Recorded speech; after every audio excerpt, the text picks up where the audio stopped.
En las arenas de Alejandría, la ciudad que era faro del mundo cristiano, un hombre joven se arrodilla ante el trono del patriarca. Su rostro está curtido por el sol implacable del desierto y los vientos del Mar Rojo. Sus manos, que una vez sostuvieron cadenas de cautiverio, ahora se extienden en súplica. Frente a él se sienta San Atanasio, el coloso de la fe, defensor inquebrantable de la ortodoxia, uno de los hombres más poderosos de la cristiandad.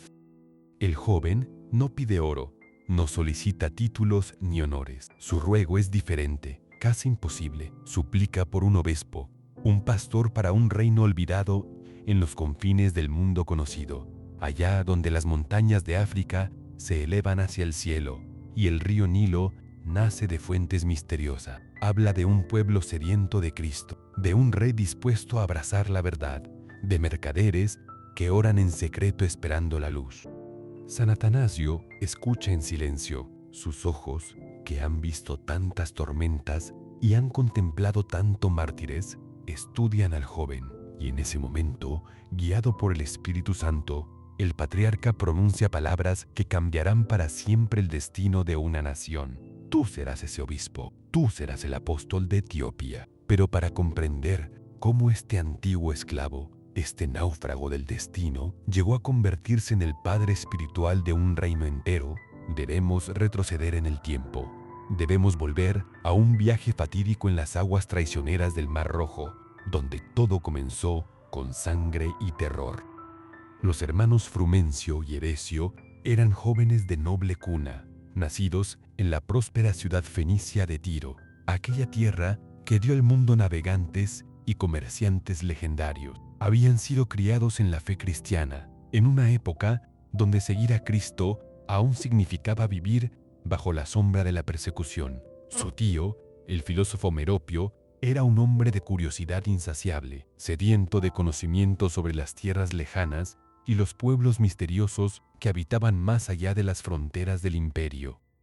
Fue esa curiosidad la que los llevó a embarcarse en una expedición hacia las costas de Etiopía, aquella tierra de leyenda donde se decía que reinaba la descendencia de Salomón y la reina de Saba. Era el siglo IV después de Cristo, una época donde el mundo conocido estaba en transformación, donde el paganismo aún dominaba vastas regiones y donde el evangelio apenas comenzaba a extenderse más allá de las fronteras del Imperio Romano. El barco surcaba las aguas azules del Mar Rojo, mecido por vientos que parecían favorables. Durante días navegaron bajo un sol abrasador, contemplando costas áridas donde ocasionalmente se divisaban asentamientos de pescadores o nómadas del desierto. Meropio instruyó a sus sobrinos en la filosofía y la historia, preparándolos para los encuentros con culturas extrañas que les aguardaban. Pero los planes de los hombres son frágiles ante los designios de la providencia. El ataque fue súbito, brutal y devastador. Los piratas o guerreros locales, las fuentes antiguas no son precisas en los detalles, abordaron la nave con una ferocidad que no dejó espacio para la defensa. El choque de armas, los gritos de terror, el olor a sangre mezclándose con la sal del mar. En cuestión de minutos, todo había terminado. La tripulación yacía muerta sobre la cubierta teñida de rojo. Meropio, el sabio que tanto había ansiado conocer tierras lejanas, encontró su tumba en aquellas mismas aguas que quiso explorar. Los atacantes revisaron los cuerpos, saquearon los bienes del barco y ya se disponían a marcharse cuando descubrieron a los dos jóvenes hermanos. Frumencio y Edesio, apenas adolescentes, se habían refugiado bajo unas lonas, temblando de terror, contemplando el horror que los rodeaba. Los captores debatieron su destino. Quizás su juventud les salvó la vida. Quizás algo en sus ojos cultivados sugirió que valían más vivo que muerto. Así fue como comenzó su cautiverio. Encadenados y aterrorizados, fueron llevados tierra adentro, a través de paisajes que jamás habían imaginado. Montañas que rozaban las nubes, valles profundos donde crecían árboles gigantescos, aldeas de chozas circulares donde la gente hablaba en lenguas incomprensibles. Cada paso los alejaba más de todo lo conocido. Cada amanecer traía la angustia de no saber si verían otro día. Finalmente llegaron a Axum, la capital del poderoso reino etíope. La ciudad se extendía majestuosa, con sus estelas de piedra elevándose hacia el cielo como dedos acusadores, con sus palacios de múltiples pisos y sus mercados bulliciosos donde se comerciaba con marfil, oro, incienso y mirra. Era un reino antiguo y orgulloso, heredero de tradiciones que se remontaban a tiempos inmemoriales. Un reino que comerciaba con Roma, con Arabia, con la India lejana. Los dos jóvenes fueron llevados ante el rey Ella Amida, monarca de aquel reino pagano donde se adoraban dioses antiguas y donde el cristianismo era apenas un rumor traído por mercaderes extranjeros. El tribunal real se reunió en una gran sala. Los nobles, ataviados con túnicas de seda y ornamentos de oro, observaban con curiosidad a aquellos dos jóvenes extranjeros de piel más clara y ojos diferentes.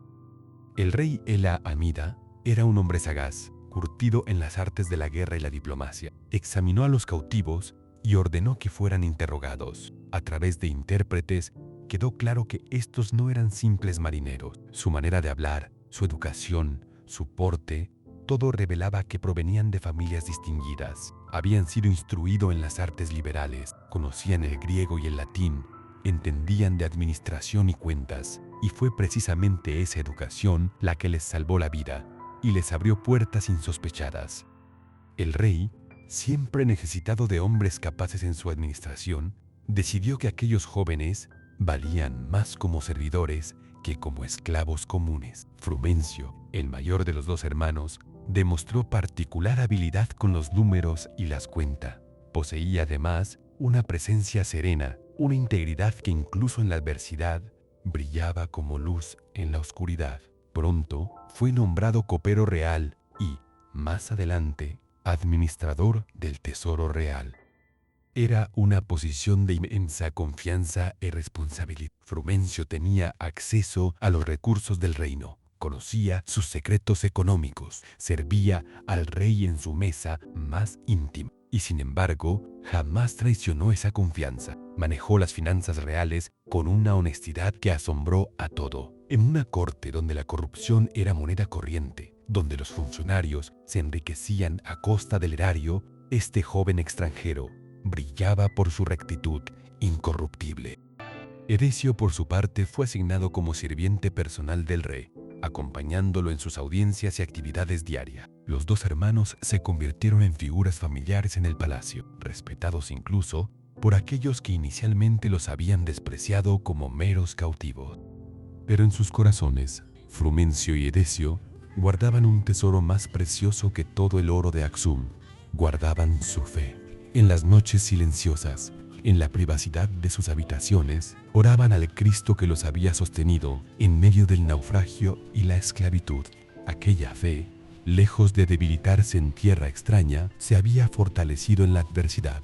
Como el profeta Daniel en Babilonia, como José en Egipto, habían aprendido que Dios no abandona a lo suyo, incluso en las tierras más lejanas.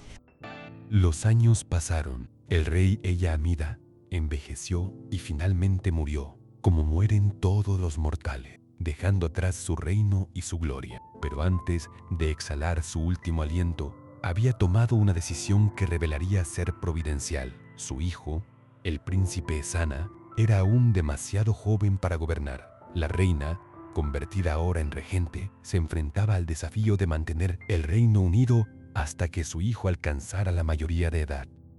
En ese momento crítico, recordó a los dos hermanos extranjeros que habían servido con tanta lealtad a su esposo difunto. Los convocó a su presencia y les hizo una petición extraordinaria. Les rogó que no partieran, que no regresaran a su tierra natal, ahora que su cautiverio técnicamente había terminado con la muerte del rey. Les suplicó que permanecieran para educar al joven príncipe Ezana, para formarlo no solo en las artes del gobierno, sino en la sabiduría y la virtud. Frumencio y Edesio aceptaron, pero ahora ya no eran cautivos. Eran mentores del futuro rey de Etiopía, tutores encargados de moldear el corazón y la mente de quien un día gobernaría aquel vasto reino. Y Frumencio comprendió que aquella no era una simple coincidencia. La mano de la providencia era evidente. Dios no los había llevado a Etiopía por accidente. Había un propósito divino detrás de todo su sufrimiento, de todo su cautiverio. Y así comenzó la verdadera misión de Frumencio, una misión que llevaría a cabo con paciencia infinita y profunda sabiduría. Durante el día, instruía al joven Esana en las artes del gobierno, en estrategia militar, en diplomacia y administración, pero también le hablaba de algo más profundo, le hablaba de la justicia, de la misericordia, de la importancia de gobernar no solo con poder, sino con virtud. Le hablaba de un Dios que no era lejano ni cruel, como los dioses paganos que exigían sacrificios, sino un Dios que se había hecho hombre por amor a su creación. Frumencio era prudente, no imponía, no predicaba abiertamente en un reino donde el cristianismo era aún extraño y sospechoso, pero sembraba semillas, plantaba preguntas, despertaba inquietudes en el corazón del joven príncipe. Al mismo tiempo, llevaba a cabo otra labor silenciosa pero crucial. A través de sus contactos en el mercado y en los barrios comerciales de Axum, Frumencio identificó a los mercaderes cristianos que vivían en la ciudad. Eran hombres de diversas naciones, griegos, sirios, egipcios, que habían llegado a Etiopía por razones comerciales. Practicaban su fe en secreto, temerosos de llamar la atención en una tierra pagana. Frumencio los reunió, les habló con palabras de aliento, les recordó que Cristo había prometido estar con lo suyo hasta el fin del mundo, incluso en los confines de la tierra. Los animó a practicar su fe abiertamente, con valentía, pero sin arrogancia. Y algo extraordinario sucedió. Usando su influencia en la corte, Frumencio obtuvo permiso para que aquellos mercaderes construyeran lugares de oración, pequeñas capillas donde pudieran reunirse para celebrar los misterios sagrados. Así, sin grandes proclamaciones ni conversiones masivas, Frumencio fue tejiendo una red de fe en el corazón de Axum. Era como un agricultor paciente que prepara la tierra, planta las semillas y confía en que Dios enviará la lluvia en el tiempo apropiado. Los años continuaron su curso. El príncipe Esana creció bajo la tutela de Frumencio, absorbiendo no solo conocimientos, sino valores, no solo técnicas de gobierno, sino una visión de lo que significaba ser un líder justo. Y cuando finalmente alcanzó la mayoría de edad y ascendió al trono de sus padres, uno de sus primeros actos fue conceder la libertad completa a sus dos mentores.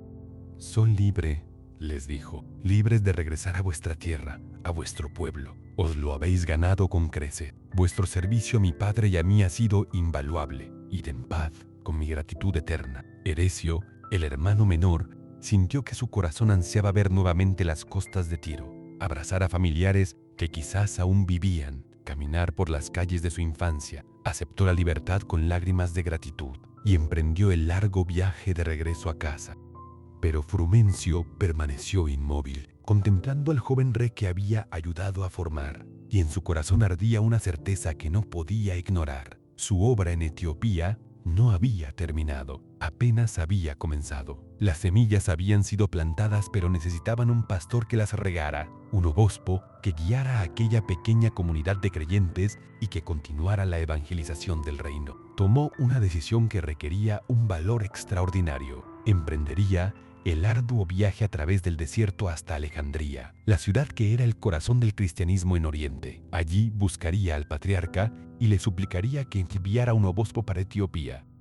El viaje fue una prueba de resistencia que hubiera quebrado a hombres más jóvenes. A través del desierto de Nubia, bajo un sol que derretía las piedras, con el constante peligro de bandidos y fieras, Frumencio avanzó sostenido únicamente por su fe y su sentido de misión. Caravanas de mercaderes le ofrecieron refugio temporal. Ocasionalmente encontraba oasis donde podía descansar y recuperar fuerzas. Pero la mayor parte del tiempo caminaba en soledad, contemplando la inmensidad del desierto, sintiendo su propia insignificancia ante la vastedad de la creación de Dios. Finalmente, después de semanas de travesía, las torres y cúpulas de Alejandría aparecieron en el horizonte como un espejismo hecho realidad. La gran ciudad se extendía ante él, con su famoso faro, sus bibliotecas, sus iglesias y su bullicioso puerto donde atracaban naves de todo el mundo conocido. Alejandría era en aquel tiempo no solo un centro de comercio, sino también un bastión de la fe cristiana. Su patriarca era una de las 5 grandes autoridades de la Iglesia, junto con Roma, Constantinopla, Antioquía y Jerusalén. Y en aquel momento histórico, el trono de Alejandría era ocupado por un hombre extraordinario, Atanasio, el martillo de los arrianos, el defensor incansable de la divinidad de Cristo. San Atanasio había sido exiliado múltiples veces por emperadores que favorecían la herejía arriana. Había soportado persecuciones, calumnias y peligros de muerte. Sin embargo, jamás había claudicado en su defensa de la verdad ortodoxa. Era un hombre pequeño de estatura pero gigante en espíritu, cuya pluma y cuya voz habían salvado la fe de la Iglesia en momentos críticos. Frumencio solicitó audiencia con el patriarca. Los guardias y secretarios lo miraron con curiosidad. ¿Quién era este hombre curtido por el desierto, este extranjero que hablaba de un reino etíope y de una misión urgente? Pero Atanasio, cuyo discernimiento espiritual era legendario, ordenó que el visitante fuera admitido inmediatamente. Y así llegamos al momento con el que comenzamos esta historia. Frumencio, de rodillas ante el trono del patriarca, expuso su súplica con palabras que brotaban directamente de su corazón encendido. Habló del reino de Axum, de su poder y su gloria, pero también de su oscuridad espiritual. Describió al joven rey Esana, un gobernante justo cuyo corazón estaba preparado para recibir la verdad del Evangelio. Narró la historia de los mercaderes cristianos que se reunían en secreto, ansiando la guía de un pastor consagrado. Explicó cómo él mismo, un simple laico, había hecho lo que podía, pero que ahora la comunidad necesitaba sacramentos, necesitaba la ordenación de presbíteros, necesitaba la plenitud de la vida eclesial. Padre, suplicó Frumencio, envía un obispo a Etiopía, envía a alguien que pueda continuar la obra que apenas ha comenzado. Aquel reino está maduro para la cosecha, pero necesita trabajadores en la viña del Señor. San Atanasio escuchó en profundo silencio. Sus ojos, que habían contemplado tantas traiciones y tantos sacrificios, brillaron con una luz especial. Convocó a sus obispos y diáconos más cercanos. Les relató la historia que acababa de escuchar. Y entonces, inspirado por el Espíritu Santo, pronunció su veredicto. Hermanos, dijo el patriarca, hemos orado por un obispo para Etiopía, y Dios nos ha enviado a ese obispo. Está aquí, ante nosotros. ¿Quién mejor que Frumencio, quien ha vivido en aquel reino, quien habla su lengua, quien ha ganado la confianza de su rey, quien ha demostrado su fidelidad a Cristo incluso en cautiverio? Él será el apóstol de Etiopía. Frumencio protestó. Se consideraba indigno, sin preparación teológica formal, sin méritos para tan alta responsabilidad. Pero Atanasio fue inflexible. La providencia te ha preparado de maneras que ninguna escuela podría haber logrado. Tu vida entera ha sido una preparación para este momento. Y así, en una ceremonia solemne en la gran catedral de Alejandría, Frumencio fue consagrado obispo. Las manos de San Atanasio y de otros obispos se posaron sobre su cabeza, invocando al Espíritu Santo para que descendiera sobre este nuevo pastor. Le confirieron el nombre episcopal de Abba Salama, que en la lengua etíope significa Padre de la Paz. Era un nombre profético, porque Frumencio traería no solo la paz de Cristo, sino también la paz entre Dios y un pueblo que durante siglos había permanecido en la oscuridad del paganismo.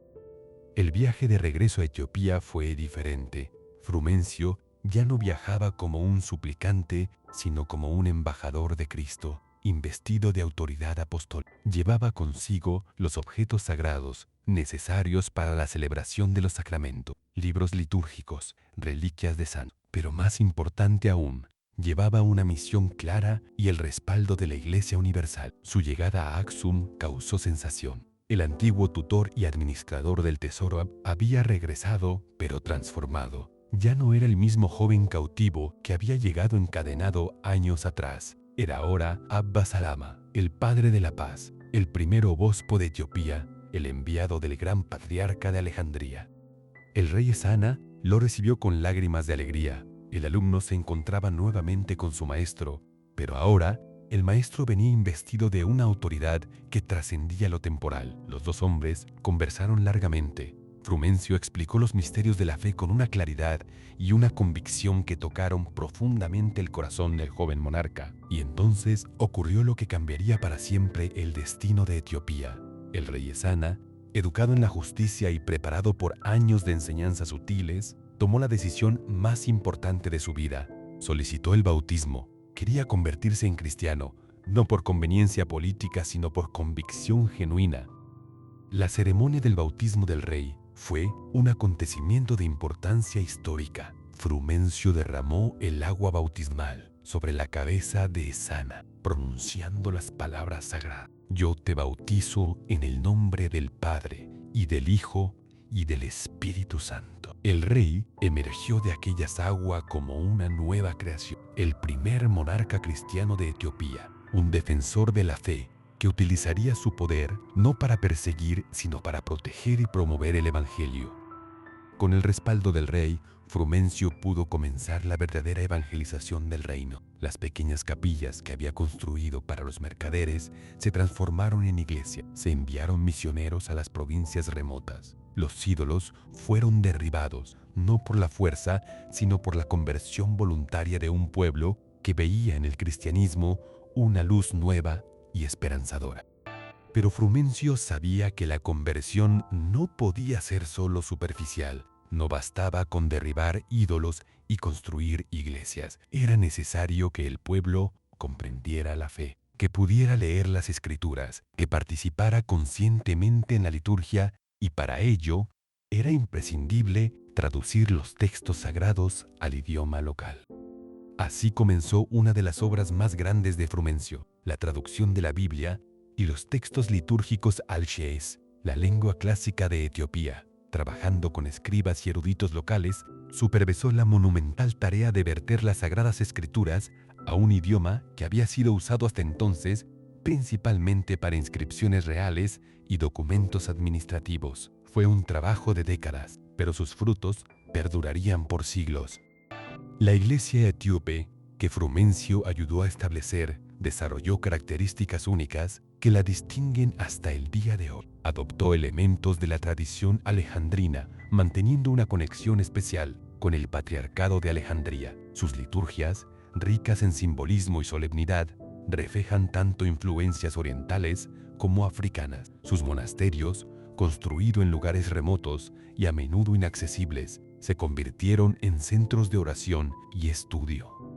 Los sacerdotes etíopes preservaron tradiciones que se remontan a los primeros siglos del cristianismo. Guardaron manuscritos antiguos, algunos de los cuales contienen textos que se perdieron en otras partes del mundo cristiano. La iglesia etíope mantuvo prácticas del Antiguo Testamento, como la circuncisión y la observancia del sábado junto con el domingo, creando una síntesis única entre las tradiciones hebreas y cristianas. Frumencio vivió muchos años más, guiando a su rebaño con la sabiduría de quien había conocido tanto el sufrimiento como la gloria, tanto el cautiverio como la libertad. Ordenó sacerdotes nativos, asegurando que la iglesia pudiera continuar sin depender perpetuamente de misioneros extranjeros. Estableció escuelas donde se enseñaba no solo teología, sino también las artes liberales. Cuando finalmente partió a la presencia del Señor, dejó tras de sí una iglesia firmemente establecida, un reino transformado y un legado que perduraría a través de los siglos. Etiopía se convirtió en uno de los bastiones del cristianismo en África, resistiendo siglos de invasiones islámicas, manteniendo su fe cuando otros reinos cristiano-africanos cayeron. Hoy, casi 17 siglos después, la Iglesia Ortodoxa Etíope cuenta con decenas de millones de fieles. Las antiguas iglesias, talladas en roca de la Libela, son testimonio de una fe que echó raíces profundas. Los monjes etíopes continúan cantando himnos en ge'ez, la lengua que Frumencio ayudó a santificar con la traducción de las Escrituras. Y todo comenzó con un naufragio, con 2 jóvenes encadenados, llevados a una tierra extraña, que en medio del sufrimiento mantuvieron encendida la llama de su fe, con un hombre que podría haber buscado solo su libertad y su regreso a casa, pero que en cambio eligió convertirse en instrumento de la providencia divina. San Frumencio de Etiopía nos enseña que los caminos de Dios son misteriosos y a menudo dolorosos. Lo que parece una tragedia, un naufragio una esclavitud puede ser en realidad el comienzo de una misión divina. Nos enseña que la fidelidad en las pequeñas cosas, la integridad en medio de la adversidad, la confianza en Dios incluso cuando todo parece perdido, estas virtudes preparan el corazón para ser instrumento de grandes obras. Nos recuerda también que la evangelización verdadera no se impone por la fuerza, sino que se siembra con paciencia, se riega con oración y se cosecha cuando Dios dispone el tiempo apropiado. Frumencio no llegó a Etiopía como conquistador, sino como cautivo. No impuso la fe, sino que la vivió con tal autenticidad que otros desearon conocerla. No buscó poder para sí mismo, sino que usó cualquier influencia que tuvo para el bien de otros. Su historia es un testimonio del poder transformador del Evangelio, capaz de convertir esclavos en apóstoles, cautiverios en misiones, derrotas aparentes en victorias eternas. Es la historia de cómo un joven náufrago se convirtió en el padre de la paz, en el fundador de una de las tradiciones cristianas más antiguas y venerables del mundo. Así, el 26 de octubre, cuando la Iglesia celebra su memoria, recordamos no solo a un santo, sino a un pionero, a un hombre que llevó la luz de Cristo a los confines de la tierra habitada. Recordamos que Dios escribe derecho con renglones torcidos, que usa incluso las tragedias humanas para cumplir sus propósitos divinos, y que ningún sacrificio hecho en fidelidad a Él queda sin recompensa. San Frumencio, Abba Salama, Padre de la Paz, Apóstol de Etiopía, ruega por nosotros. Que tu ejemplo nos inspire a confiar en la providencia divina incluso en medio de nuestras propias tormentas. Que tu fidelidad nos anime a ser fieles en las pequeñas cosas, preparándonos así para las grandes misiones que Dios pueda tener reservadas para nosotros. Que tu vida nos recuerde que el Evangelio no conoce fronteras, que Cristo vino para todos los pueblos y que cada uno de nosotros, en nuestras propias circunstancias, estamos llamados a ser portadores de su luz en la oscuridad del mundo.